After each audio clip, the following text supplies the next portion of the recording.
Hi, everybody, and welcome to the Tech Cat Show. This is Lori H. Schwartz, and I am here with the fabulous Eric Johns, who is VP of the Media Center at the IAB. And Eric, it's a huge week or two for the IAB. This is the NewFronts 2021, coming out of a crazy year, and you guys are managing to pull off a fabulous week of great presentations from all the great publishers and studios and networks who are showcasing their work to potential buyers. And I've learned so much the last few days, lots of great trends. So I want to dig into them with you. Some of the things that are really popping out when you get to see what everybody's offering. So first, Eric, tell us a little bit about yourself. Give us a background and how you ended up in this great gig. It is a great gig. So I've been at IB for about 5 years, started out my tenure here running the Video Center of Excellence. Just about 6 months ago, we launched what we're calling now the Media Center. And so video and the fast-growing, fast-moving audio space is under that umbrella as well, all with the mission of rising all boats in the bigger omni-media consumer, cross-platform, cross-device, cross-content trend that we're all riding. And so, yeah, we are right now in the midst of the NewFronts. This is our 13th. Sorry, this is now our 13th year. So we have a young teenager of an event with us, and then next. We got to get this guy a driver's license. And then next week is the podcast Upfronts, now in its 7th year. And it's been what is really kind of extraordinary is my focus is on the scaled media opportunities at IAB, and podcasting this year is now literally on the opposite side of the coin, all in response to what buyers have been telling us, which is the big trend, the larger trend is about audience-based buying and really reaching consumers in whatever content or device they're listening or watching. And so it's really going to be interesting to see how this continues to evolve, with video on the big spend, big media consumption platforms, but then podcast coming up quickly as well. Yeah, I think also we're at such an interesting moment with audio, with the success of Clubhouse and all of those sort of, and Twitter Spaces and all those things. But what's going to happen next when we go back to driving to work again and all these things? So it'll be really interesting. But the tagline for IAB's NewFronts this year is living the stream. So yeah. Tell us a little bit about what that means. Well, I think it's just it kind of reflects what we've all been living, over the past 16 months, the horrors of the pandemic and what that meant as we were all kind of locked down. I think, obviously streaming media, especially in the CTV space, has really become a dominant media consumption trend and pattern. And we've seen that. We just released today our video ad spend report, and it's pretty clear, buyers have totally latched onto the reality that consumers are streaming. They're streaming to the big screen in the living room, and we're seeing a rebirth of television as it becomes increasingly digital addressable. And I think what we've been hearing over the past 2 days of presentations is that, this from a publisher perspective, the big story is that this is for brands and buyers, the ability to reach consumers who are no longer on linear TV. CTV and streaming represents not only an incremental opportunity, but actually in the case of some brands and their future audiences, streaming is the only reach that they may actually have, depending on the product. So we're kind of at a bellwether moment with streaming and CTV. Yeah, and you said a couple of really interesting things. First, I want to define CTV, because as someone that talks tech a lot and walks people around the Consumer Electronics Show, CTV used to be a technology platform for us. So that was connected TV, and it wasn't a buying platform. It was another screen that was coming out, another channel kind of. It wasn't its own platform that it really has emerged in the last 2 days in my ears, hearing all these presentations. And then you also have FAST, which I'd love for you to define. And then we also have VMVPD, which is another expression, and they're all subtly different and mean different things. But maybe you can help us understand these alphabet words, what they really mean, because we're talking about streaming, but there's different business models and audience behaviors around all these things. Yeah. So yeah, we tend, in this ad tech and media tech world, we love our acronyms, but really what we all need to be paying attention to is, for consumers, it's all television. And so where people tend to get tripped up, yes, CTV is a acronym meaning connected TV, but within that kind of device specific term, you've got smart TVs, and then you've got TVs that are now internet enabled through a dongle, or you could also, be talking about a household that's connecting their television viewing through a gaming device. So all of that represents, an internet connected television. And what you'll still hear as well is the term OTT, over the top content, which, is also continuously debated, but it is more about that term, over the top, is more about the content that is distributed across these streaming television platforms, and can also, however, include content, TV-like content that plays out on mobile as well as desktop. And so when people say OTT, they're just basically describing TV-like content that's playing out, across multiple platforms. CTV, obviously, it's a big screen connected, internet connected device. Now, what I have in my kitchen, and I did this to myself, and I know I have, but I have a Android, an Android stick, right? A Fire TV stick, and I also have an Chromecast. LG. Actually, that's a Chromecast stick. A Chromecast stick, yeah, and I have a LG TV. So the operating system does not like it when I switch to the stick. It wants me to watch its fast content. And no matter what I do, it serves that up first. So tell us a little bit about that, because that's a whole, it's like there's so much content there. Yeah, crazy. Fast. Let me explain that for a second as well. So fast, people use that term as free ad-supported television, fast. And so that's essentially a service like Tubi, like Pluto, where they're basically serving up content for free. Or if you have a Roku device, the Roku channel, you don't pay for that. You are consuming content that they have aggregated, and so that falls into the realm of free ad-supported services. You also mentioned virtual MVPDs. So that's a kind of a historical term with a digital precursor. MVPD is multi-video programming services or platforms. That's the classic pay cable TV services that you would get your bundle of content. A virtual MVPD is essentially through an internet platform creating that aggregation of content. And an example of that would be a YouTube TV or a Hulu with Live. So you're taking live linear content, serving it on a digital video aggregated platform, and that is a virtual MVPD. All this is like, it kind of points to what you also described, which is you got your LG TV, and then you put a Chromecast or a Roku device in there. Yeah. Sometimes they play nice, sometimes they don't. And, for a consumer, it can be really a challenge on multiple levels. Just, getting the content, using which interface and which platform to access content. And, so I spend a lot of my time in my family as the help desk. Right. Now, you mentioned something that it was a theme in the last 2 days, and that's incremental reach. So maybe you can talk to us about why is that so important, because many of the publishers mention that. And when you hear the word incremental, you don't think, well, that's not a big deal, but it actually is in this world. So maybe you can share with us why that's so important.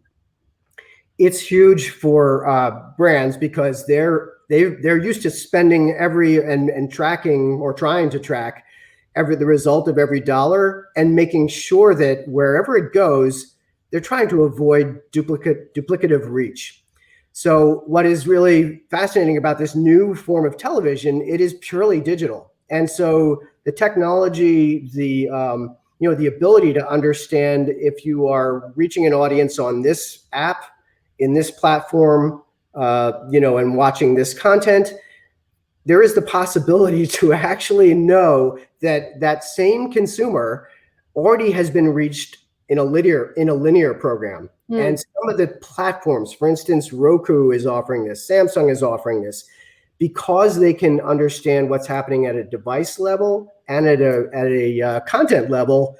That ability to tell an advertiser, hey, you already reached them over on your linear program. You don't have to serve that same ad over there. Now you can reach them incrementally in this content and in this environment. So that is a big deal for advertisers. And I think that what's kind of interesting, for me as a guy that lives and breathes this tech all day long, is that's a promise that is, if you're in one particular platform, you can accomplish that if you're just buying on Roku or just buying on Samsung. The trick is to understand that across these platforms. Right. And that's where things get hairy. And that's where this whole conversation about identity across platforms is such a big deal. And it's not easy. And as we're headed into a new privacy by default era, it's not going to get any easier. Yeah, now let's talk about that, because that's I know a very exciting topic in the advertising world right now. Some people call it the cookie apocalypse, but this is this idea now that third parties tracking. Well, you explain it better, Eric, because you're obviously in this business. But we're not going to be tracked in the same way we used to be. So that data that used to get reported back to advertisers won't be available anymore. So now they have to find a new way, right? So give us the context for that. All right. So the cookie apocalypse, it has been spoken about for years, and it is now upon us. Safari and Firefox, they made that switch to not supporting third-party cookies a while back. Now Chrome is also about to make that real in January. So I think the challenge is going to be for web-based advertising. How do you reach that? How do you understand that when you saw somebody on this device or this platform, whether you can reach them again? So it's going to cause fundamental shifts in how, if you're an app, if you're a web-based, especially in the landscape of mobile, how do you build your campaigns and understand attribution and then remarket? So the other interesting part of it, we're talking about cookies. Now, the same thing has happened even in the past few days, as Apple has released 14.5 version of their operating system, which now makes the Apple IDFA deprecated as well. So you are basically having to permission any app to track you, in the context of that platform. Of course, they can do it. They can use their own identity solution within the Apple platform and within their own ad ecosystem. But if you're a third-party app, you need to get permission now to attribute and track people in your app. So we're going to really see the rise of a few kingdoms that. Unfortunately, I think you're right. I think it's the walled gardens the walls are getting higher. But it's also driving another trend, which is, we're talking about third-party cookies. What is not going away is the permission that a consumer provides to a brand or a publisher. If you're a registered user of say New York Times or Wall Street Journal or your local newspaper website, that is a first-party relationship you have with that publisher. That's not going away. What's going away is, for instance, if you are reading that content on an app like Facebook previously would have allowed you to retarget that reader on other places. And so, the first party relationship that you have with content, the first party relationship that you have with brands can still be leveraged. And what it's really causing as a trend is that brands and publishers are in a real drive to capture more, to really ensure that the value exchange with the consumer is clear, and that they're really building upon that first party relationship and data that they can continue to leverage. So it's going to actually, I think, to your point, cause some creative thinking around storytelling that happens too, right? Because everything really needs to be relevant. Yeah, everything has to have context. Yeah, and that's true. And so the with the deprecation of these cookies and these mobile IDs, I think the contextual advertising has also gotten a rebirth. And because it's always been true, if you're consuming content, especially take for example DIY content. I'm learning how I have to fix a pipe. Yeah.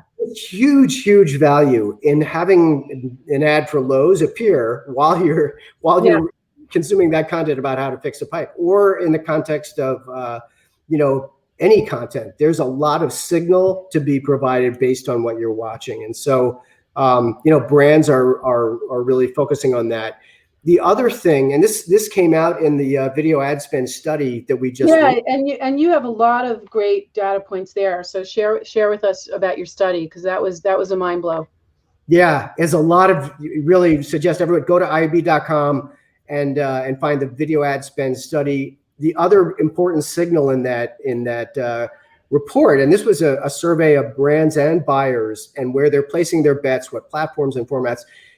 What they're telling us in that study is that they're really expecting to lean on publishers to solve for them on the first party data side of the equation. They're looking for publishers to make it easier for brands to essentially match their first party audiences within that publisher environment.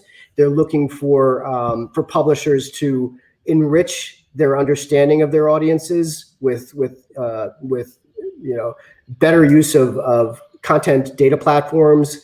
And then they're also looking, what you're going to continue to hear more and more about is the notion of a clean room, which is an environment where brands, publishers, and DSPs, demand side platforms, and supply side platforms come together to transact around consumers.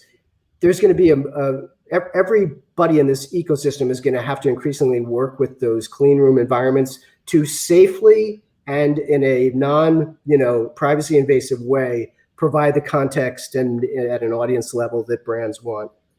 So are we going to have then one clean room, or is it going to be trading desk? Because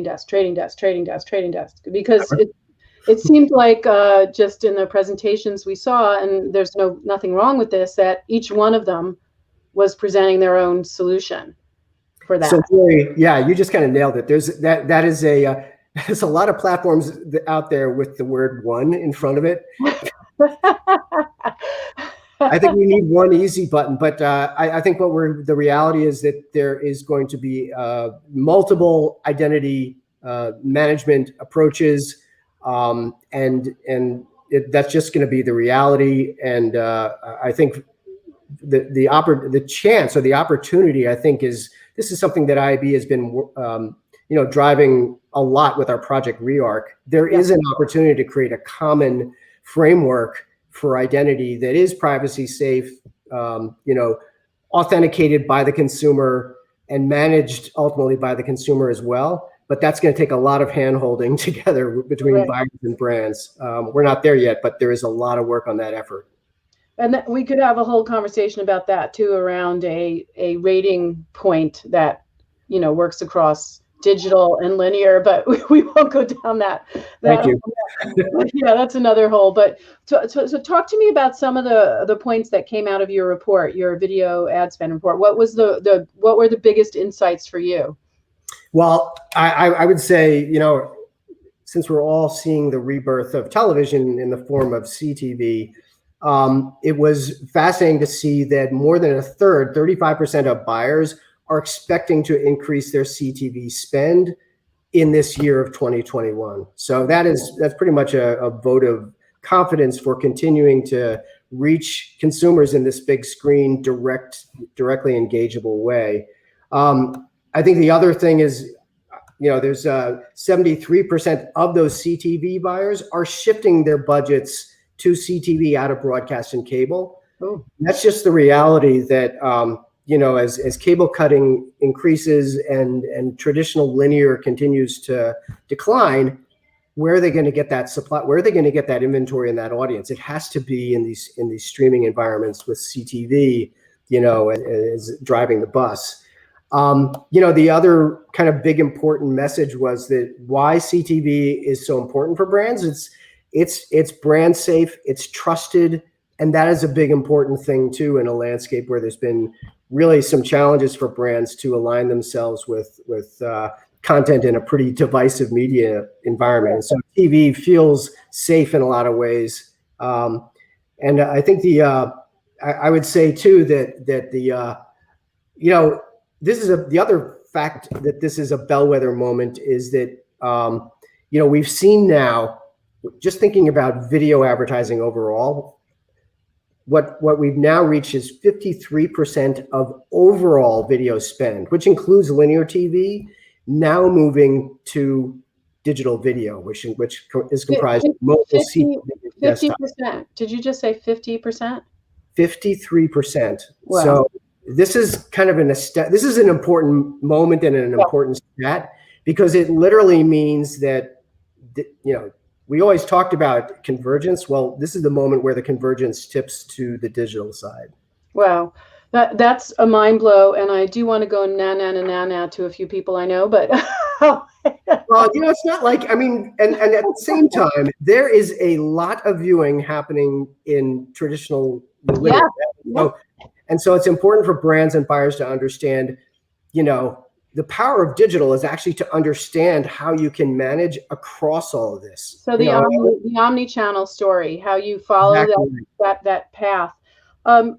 Just a few more questions before I let you go. Another big trend that I noticed this year was the mentioning of AR. Augmented reality. And that's something I've been talking about for years. All of my colleagues in the emerging media space have been talking about it forever. I have never heard it at a upfront of any kind before.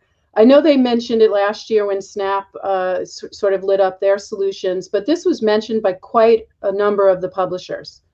So it's not just a thing. It's not just a cool halo press thing. This is like really being built into a lot of offerings. So can you talk about like what lit this up? Is this pandemic driven?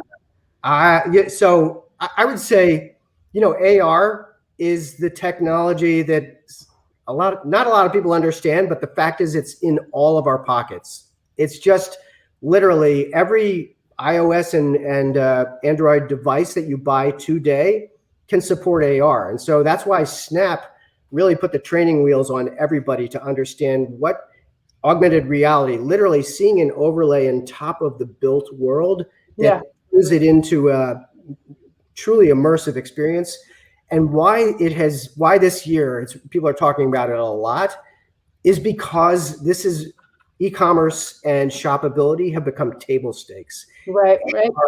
AR-powered shoppable experiences are going to revolutionize the way brands and retail is conducted. And you can see it now. In one of the presentations, someone talked about an AR pop-up store. We've seen that before, talked about. But now you're really seeing brands beginning to understand that they need to test and learn, and understand how they can enable consumers, especially with AR. Have you bought a pair of eyeglasses lately? Warby Parker revolutionized it. My wife just bought a pair. She went on, she tried 5 different pairs with AR using her mobile phone, literally bought right in the app. That's a game changer. You go on Amazon, you go on pretty much any shopping platform, AR enables you to try the whatever furniture or clothing. You can try it on before you buy it. Yeah, I love that. And again, as someone that was looking at this 15 years ago, in the IPG lab, in a tech lab where it was really considered emerging. It's taken a long time, but it's real now, and I love that story. The last thing I wanted to just talk to you about was just there seemed to be, for me, a real focus on the micro targeting and personalization, which is definitely a spill out of what we were just talking about in terms of being able to find that consumer. So how will this personalization really manifest? Am I really going to just am I going to be able to find content that really is perfect for me? Because in my mind, we still are very challenged with discoverability. Oh And boy, you're so right. and if you're on a Samsung or a Roku where they own the banner, great, they can direct me. But in most of these platforms, I'm still, what do I watch? Where can I find it? We're all Googling the show we want to watch and seeing what comes up. Oh, it's on Hulu. Oh, it's on Netflix. So will this micro targeting help us find things, or am I still going to be putting on Facebook, what should I watch tonight? Because that's the pandemic thing this year was, what are you guys watching? What should I watch? So what's going to solve all this? Is that what the personalization's about? I think personalization, people, and micro targeting, that has a lot of connotations. Yeah. In the advertising space. What we're kind of talking about here is the consumer experience for content. Yeah. At a core level. And I think, God, we all just want the easy button. And I think that there's the water cooler's not going away. As we all have been sharing, what we love to stream. Yeah. But discovering where to watch it, that is such a greenfield opportunity. And, and I think part of the challenge is just the fragmentation at the very beginning when we were talking about, you have a device, this connected TV device, then you have what is connecting it to the internet. The dongle, because just saved ourselves by saying dongle. You've got the platform that you're aggregated all the apps that you want to watch. Then you go into the app. Each one of those things is a layer of authentication, and it's getting better. I mean, when I go into Hulu, awesomely, I can pick my content choice through my profile. I don't want to see what my daughter is watching. I have no interest in seeing The Bachelor again and again and again.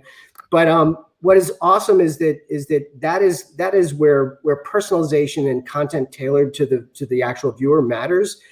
But I think from a advertising perspective, it's still household. Micro targeting in this world of CTV, that it's not one-to-one like you and I grew up with. It is not closed loop one-to-one marketing. It is pretty much household level, and who they're marketing to is often who has registered that Roku or registered that smart TV.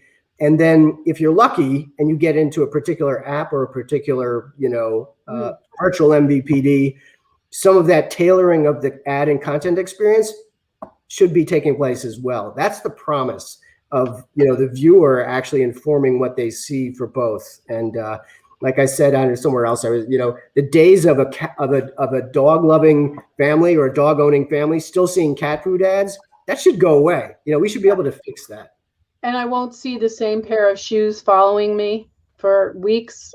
Oh God, yes. So this also has to do that over frequency problem. Here's another trend that we heard again and again today and yesterday is, everyone is talking about fixing that issue of ad frequency, and it is improving within these individual environments. Is it improving across them?